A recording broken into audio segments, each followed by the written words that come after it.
सहनाववतु सहनौ भुनक्तु सह वीर्यं करवावहै तेजस्विनावधीतमस्तु मा विद्विषावहै। ओम शांति शांति शांति। वैदिक जीवन पद्धति की इस कक्षा में आप सबका हार्दिक स्वागत है, अभिनंदन है। संसार में सबका जीवन कल्याणकारी हो, सब मंगलकारी जीवन जी पाएं, कोई भी दुखारी न हो, कोई भी किसी प्रकार से भिखारी न हो, कामना तो सब करते हैं, परंतु वास्तव में इसको जीने वाले जो लोग होते हैं वही इतिहास गढ़ते हैं, इतिहास बदलते हैं, युग परिवर्तन करते हैं और जो समस्याओं को लेकर के बैठ जाते हैं वो कभी आगे नहीं बढ़ पाते हैं। समस्याएं आएंगी परंतु उन समस्याओं को समाधान में परिवर्तित करने वाला व्यक्ति सफलता प्राप्त करता है। जो समस्याओं को लेकर के उलझ गया वो कभी भी सुलझ नहीं सकता है। जो समस्याओं में भी अपने आप को सुलझा करके रखता है, उलझाता नहीं है, स्वयं भी सुलझ करके रहता है, संसार में सबको सुलझा करके रखता है, स्वयं कभी उलझता नहीं, दूसरों को कभी उलझाता नहीं है, वही व्यक्ति जीवन का रहस्य जान करके आगे बढ़ पाता है। समस्याएं आएंगी, उन कांटों के बीच में भी वही पुष्प अपने को खिला पाते हैं जिनका विशेष जीवन होता है।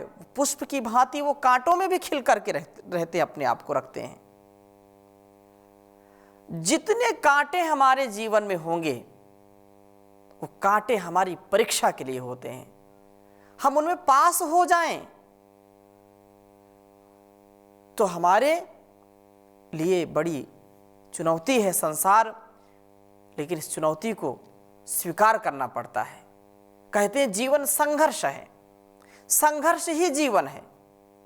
संघर्ष तो होगा ही होगा, लेकिन इस संघर्ष में जो दुखी नहीं होते हैं, जो सदा आगे बढ़ने का कार्य करते हैं और दुर्गुणों को, दुर्व्यसनों को जो नष्ट कर देते हैं, ध्वस्त कर देते हैं, उत्साह पूर्वक, विवेक पूर्वक, वैराग्य पूर्वक, ज्ञान पूर्वक जो जीवन जीते हैं, उनके लिए यह कामना इस वेद मंत्र में की गई है। विघ्नों को हटाते जाएं, विघ्न बाधाएं आएंगी उनको काटते छांटते जाएं। हमारे ऋषि मुनि, हमारे जो स्वतंत्रता सेनानी या ऐसे महापुरुष जिन्होंने अपने जीवन में इतने कष्टों को सह करके भी कभी उन्होंने अपने कर्तव्य से मुख नहीं मोड़ा है, विघ्न बाधाओं को उन्होंने चकनाचूर कर दिया और आगे आज उनका हम नाम लेते हैं। हजारों वर्ष व्यतीत हो गए, सैकड़ों वर्ष व्यतीत हो गए, फिर भी लगता है उनको जीवन को पढ़ करके, उनके चरित्र को पढ़ करके लगता है ये घटना अभी कुछ ही दिनों की है।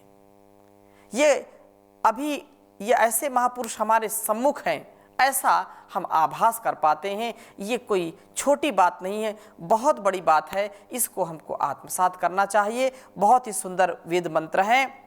हमारे जीवन में कैसे हम जीवन को श्रेष्ठ बनाएं और इस जो विघ्न है, बाधाएं हैं, उनको कैसे हटाएं। तो एक मंत्र मैं पहले लिखता हूं, इसके विषय में फिर आपसे चर्चा करूंगा। ऋग्वेद के प्रथम मंडल के हम 19वें सूक्त के 11वें मंत्र को यहाँ पर हमने पिछली कक्षा में 10वां मंत्र लिया था, आज 11वां मंत्र लेंगे। और बहुत ही सुंदर है। ओम यो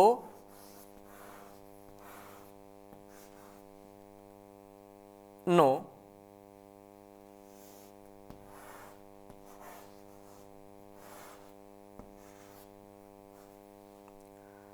अग्ने अभिदास्यन्ति।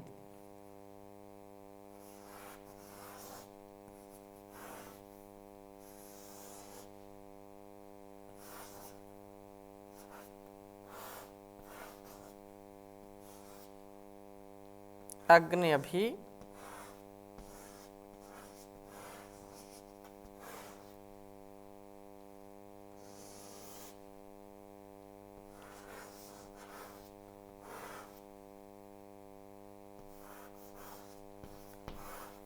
दास्यन्ति दास्यन्ति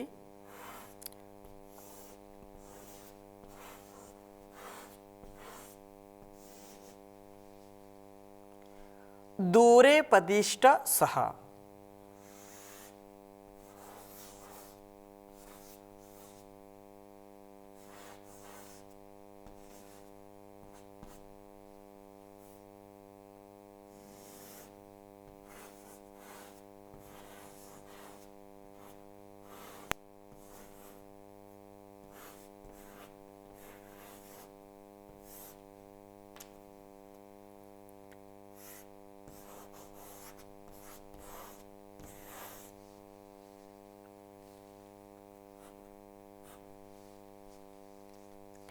अस्माकमिद वृद्धे भव।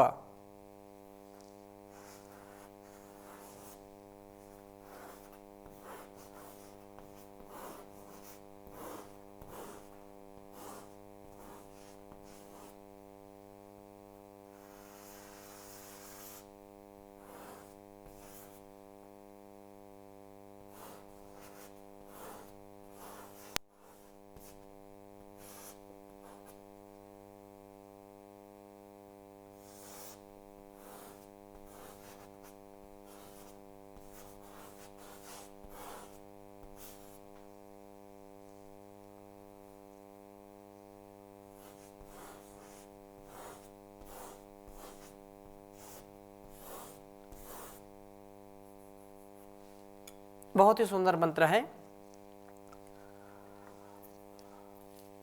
ओम यो नो अग्ने अभिदास्यन्ति दूरे पदिष्ट सह अस्माकमिद वृद्धे भव। ओम यो नो अग्ने अभिदास्यन्ति दूरे पदिष्ट सह अस्माकमिद वृद्धे भव। ओम यो नो अग्ने अभिदास्यन्ति दूरे पदिष्ट सह अस्माकमिद वृद्धे भव। पुनः इस मंत्र को समझने का हम प्रयास करते हैं कि यो नो अग्ने अभिदास्यति, और क्या कहा, अंति दूरे पदिष्ट सह अस्माकमिद वृद्धे भव। जो हमें अग्ने, हे अग्निनेता प्रभु तथा मेरे आत्मन, अंति हमारे समीप आकर के अभिदास्यति विनष्ट करता है, दूरे पदिष्टा सह दूर जा गिरे, तुम अस्माकम हमारी इत निश्चय से वृद्धे वृद्धि की उन्नति के लिए हो।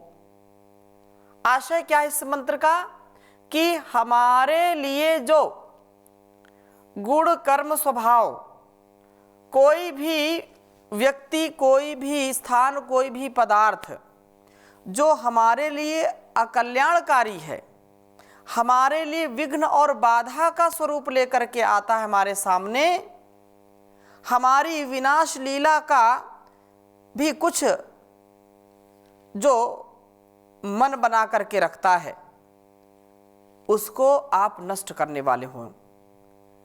कह रहे हैं कि ना जाने कौन कौन से हमें विनष्ट करने में दुर्गुण, दुर्व्यसन, दुर्व्यवहार, संसार के कितने आकर्षण हमको अपनी ओर खींचते हैं, वे हमारे साथ समीपता स्थापित करते हैं और प्रहार कर बैठते हैं। पहले तो मित्रता कर ली, पहले आलंबन लेकर के इंद्रियों के वशीभूत होकर के हम उनमें राग कर बैठते हैं और राग करने के बाद वो हमारे लिए दुख के कारण बन जाते हैं। ऐसे भोगों से, ऐसे रोगों से हमको बचने का प्रयास करना चाहिए, क्योंकि इस संसार में जो व्यक्ति विवेकपूर्वक जीवन को नहीं जीता है उसकी बहुत बड़ी हानि होती है। जो व्यक्ति अपने किए हुए कर्मों पर विचार नहीं करता है तथा वर्तमान में क्या करना है उस पर विचार नहीं करता है, जो आगे करना है उस पर विचार नहीं करता है, कहाँ कहाँ न्यूनता है, कौन कौन से शत्रु हमारे आसपास घात लगा करके बैठे हुए हैं, अंदर भी और बाहर भी, इसका जो विचार नहीं करता है उसकी बड़ी हानि होती है। लेकिन जो इस पर विचार करके काम करता है, इस पर विचार करके अपने कर्मों को चलाता है, तो उस परम पिता परमेश्वर की कृपा दृष्टि उसके ऊपर होती है और वह कभी भी ऐसी हानि अपनी होने नहीं देता है। वह संसार में जो प्रलोभन है, संसार में जो विघ्न बाधाएं हैं, उनको धराशायी कर देता है, उनको मसल करके रख देता है। संसार में जन्म हुआ है तो दुख तो जरूर मिलेंगे, संसार में आए हैं संघर्ष होगा, संघर्ष के बिना जन्म नहीं हो सकता है। मां हमको दूसरा जन्म देती है, अर्थात अपने जीवन को भी खतरे में डाल करके वह जन्म देती है, एक गर्भ से और फिर जन्म से, इसके बाद माता पिता गुरु, ये सब हमको एक प्रकार से नया जन्म देते रहते हैं। हम नए नए ज्ञान विज्ञान से आगे बढ़ते रहते हैं, अनुभवों से बढ़ते रहते हैं। किस लिए? क्योंकि हम संसार के संघर्षों में कहीं उलझ न जाएं। संसार के संघर्षों में विजयी होना है, संसार के संघर्षों में, अंदर के संघर्षों में विजयी होना है। जो विजय को प्राप्त करते हैं वो कभी हताशा निराशा में नहीं रहते हैं। इसलिए वेद मंत्र का बहुत ही सुंदर उपदेश यहाँ पर किया है उस परमात्मा ने कि वे हमारे साथ समीपता से आएंगे, दोष भी आएंगे, दारिद्र्य भी आएगा, कष्ट भी आएगा, लेकिन इन कष्टों को नष्ट करने का पुरुषार्थ हमको करना है। और बहुत ही सुंदर बात कही है कि शत्रु तो विनाशक होते ही हैं, बहुत बार मित्र भी विनाश की ओर ले जाते हैं। वह मित्र ही तो था जो जिस दिन मुझे सुंदर प्रलोभन दे करके मुझको कहीं से कहीं ले जा करके गिरा दिया। परम पूज्य गुरु जी के कई वाक्य हैं, पूज्य स्वामी जी महाराज भी कई बार बोलते हैं कि बुराई कहाँ से आती है? अच्छाई से बुराई शुरू हो जाती है, संसर्ग से बुराई शुरू हो जाती है। हम थोड़े से आकर्षण में, थोड़े से सम्मान में, थोड़े से प्रलोभन में, थोड़े से स्वार्थ में जब अपने को झुका देते हैं, अरे कोई बात नहीं, इतना चलता है, केवल इतनी बात से हमारे मन का जो प्रभाव है हमारे संस्कारों पर वो बहुत ही हानिकारक होता है। अरे कोई नहीं, इतना तो चल जाता, इतनी चोरी क्या है, अरे इतना ही तो झूठ बोला था, अरे इतनी ही तो देर हुई थी, अरे इतना ही तो कहा था। केवल इन छोटी छोटी बातों का जब हम ध्यान नहीं रखते हैं तो हमारे सामने विकट संकट खड़ा हो जाता है। इसलिए वेद मंत्र कहता है कि विघ्न बाधाओं को दूर करते चले जाएं। जो व्यवहारिक बाधाएं हैं, हम व्यवहारों में भी इतना उलझ जाते हैं कि हम उभर ही नहीं पाते हैं। तो कहा है अग्ने, हे शत्रुओं के दहन करने वाले प्रभु, यह जो अंति समीप होता हुआ न हमें अभिदासती भौतिक व आध्यात्मिक दृष्टिकोण से नष्ट करना चाहता है, अर्थात शरीर में व्याधियां और मन में आधियों का कारण बनता है, सह वह शत्रु दूरे पदिष्ट, हमसे दूर जाने वाला हो, वह सुदूर विनष्ट हो जाए।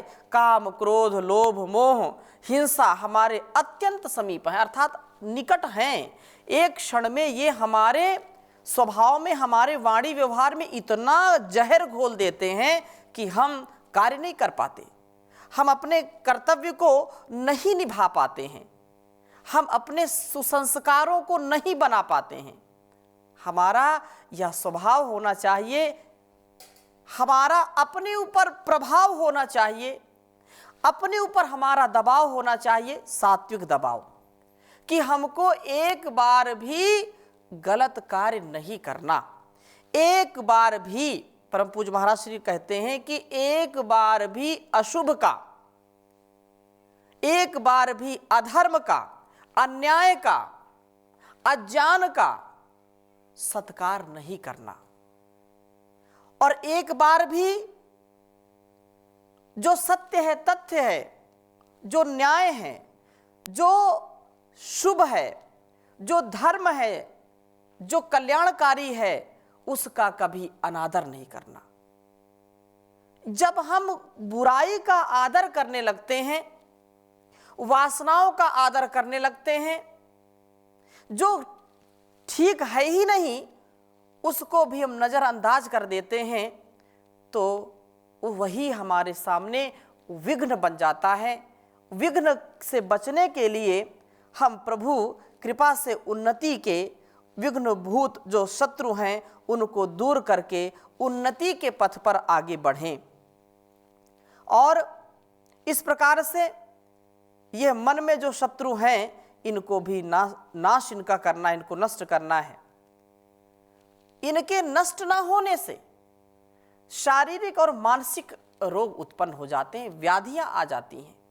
इस आकर्षण से, संसार के आकर्षण से बचने के लिए सतत हमको पुरुषार्थ करना चाहिए, सतत हमको उसकी भक्ति करनी चाहिए, ईश्वर का गुणगान करना चाहिए, अपने कर्तव्य की, निष्ठा की, श्रद्धा की सदा ऐसी स्थापना करनी चाहिए जो हमको विघ्न बाधाओं से बचा सके।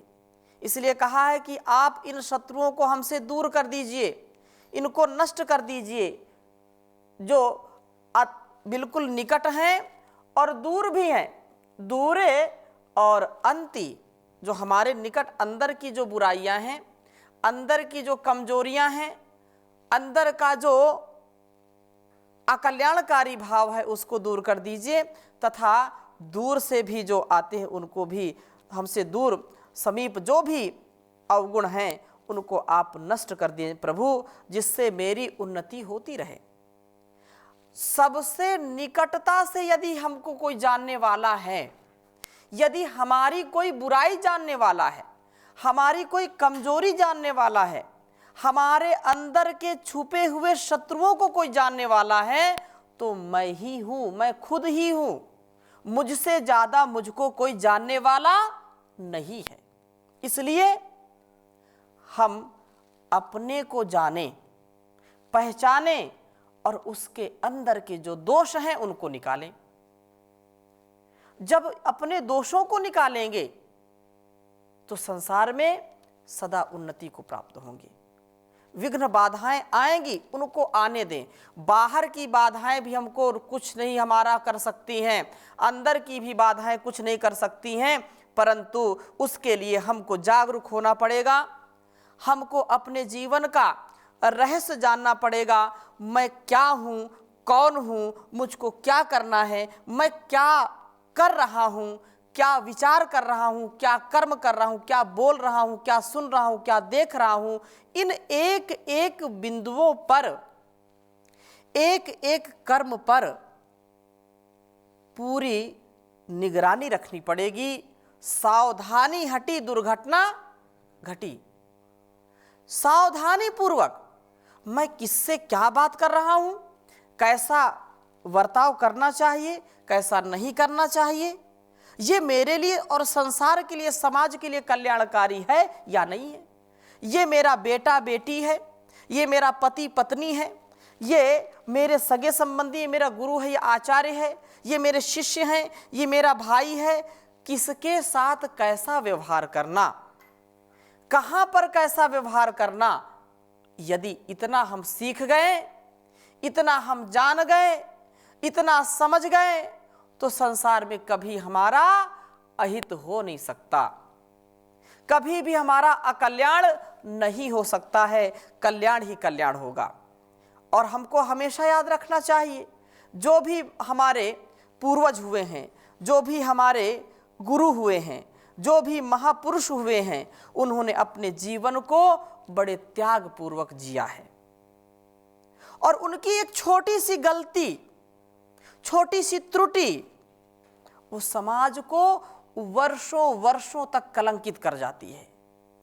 एक छोटा सा स्वार्थ, एक छोटा सा अंदर का शत्रु आक्रमण कर दिया और उसने जो नेतृत्व की भूमिका में था, उसने देश को बदनाम कर दिया। सब जानते हैं, कोई बड़े पद पर है और उसने कोई त्रुटि की तो वर्षों तक, सदियों बीत जाते हैं, लोग उसी एक भूल के कारण हजारों लाखों करोड़ों लोग दुख पाते हैं। इसलिए यह वेद मंत्र हमको सिखाता है कि परमात्मा हमारी रक्षा करे। मेरे अंदर के जो शत्रु हैं, मेरे अंदर की जो विघ्न बाधाएं हैं, जो काम क्रोध लोभ द्वेष ईर्षा मोह आदि हैं, जो अज्ञान है, अंधकार है, अविवेक है, अविद्या है, अन्याय है, उसको नष्ट करूं और उसके स्थान पर दिव्य भावों को जागृत करूं। इससे मैं सतत आगे बढ़ता जाऊंगा और अपना कल्याण तो करूंगा ही करूंगा, अपने परिवार का, अपने समाज का, अपने राष्ट्र का भी कल्याण करूंगा। क्यों? क्योंकि छोटी छोटी बातों में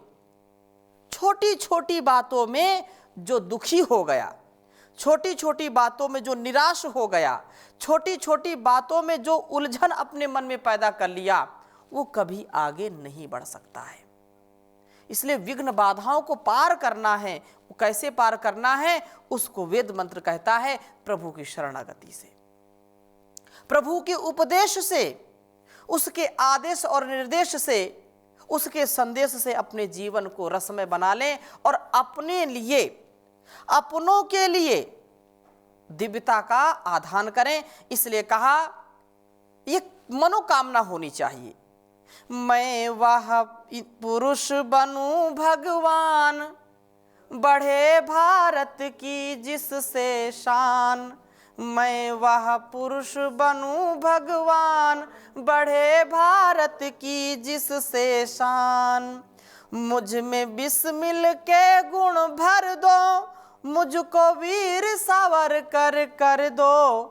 करो सरदार पटेल समान, बढ़े भारत की जिससे शान। उस ऋषि के हम ऋणी रहेंगे हमेशा, जिसने ऐसे संस्कार दिए। महर्षि देव दयानंद स्वामी जी ने दुनिया को जगा दिया, देश को जगा दिया और हमको क्रांतिकारी बना दिया। शांति दूत भी हैं, क्रांति दूत भी हैं।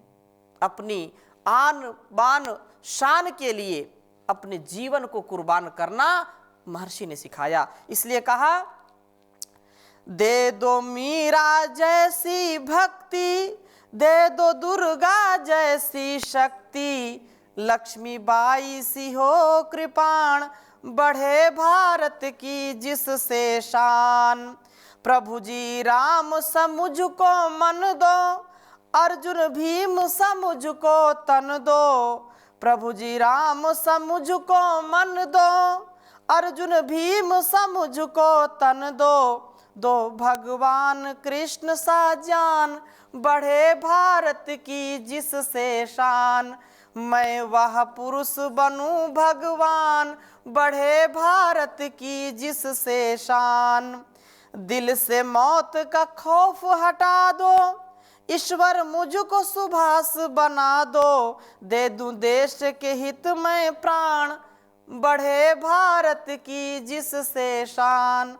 मैं वह पुरुष बनूं भगवान, बढ़े भारत की जिससे शान। हे भगवान जगत के वाली, मेरे देश में हो खुशहाली। हे भगवान जगत के वाली, मेरे देश में हो खुशहाली।